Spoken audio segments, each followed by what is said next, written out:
Praise the Lord to everyone. ఈ దినము September 5th. దేవుడు నాకు ఇచ్చినటువంటి అవార్డుని బట్టి దేవాతి దేవునికి కృతజ్ఞతలు తెలియజేసుకుంటున్నాను. దేవుడు మనలను ఆయన కనుదృష్టి నుంచి చూస్తూ ఉంటాడంట. అంటే ఎవరైతే ఆయనను ఘనపరుస్తారో వారిని దేవుడు అనేక జనుల మధ్య ఘనపరిచేటువంటి దేవుడు. నన్ను ఘనపరచు వారిని నేను ఘనపరిచేదను, నన్ను తృణీకరించి వారు తృణీకారం ఉండదు అని వాక్యం ఉంటుంది. నేను ఎల్లప్పుడూ కూడా దేవుణ్ణి ఘనపరుస్తుంటాను ఎక్కడికి వెళ్ళినా కూడా. కాబట్టి దేవుడు ఈరోజు నాకు ఇచ్చినటువంటి ఈ యొక్క గవర్నమెంట్ అవార్డు బట్టి దేవాతి దేవునికి స్తుతులు చెల్లించుకుంటూ ఈ యొక్క చిన్ని సాక్ష్యాన్ని మీ ముందు పంచుకుంటున్నాను. అనేకులకు నేను నిన్ను వెలుగుగా నియమించి ఉన్నానని దేవుడు నాకు వాగ్దానం ఇచ్చాడు.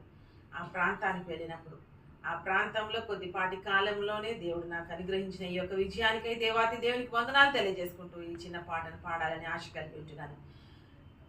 కలకాలం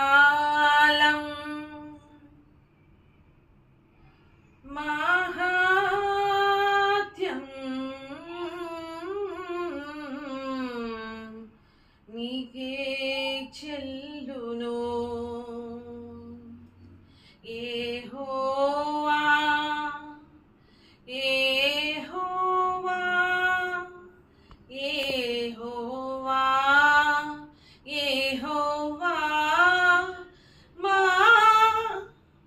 ఆశ్రయ దుర్గమా మా ఆశ్రయ దుర్గమా కలకాలం మహత్యం నీకే చెల్లును యెహోవా యెహోవా యెహోవా యెహోవా మా ఆశ్రయ దుర్గమా మా ఆశ్రయ దుర్గమా కలకాలం మహాత్యం నీకే చెల్లును. వాక్యములు శ్రద్ధతో ధ్యానించితే హెచ్చరికలని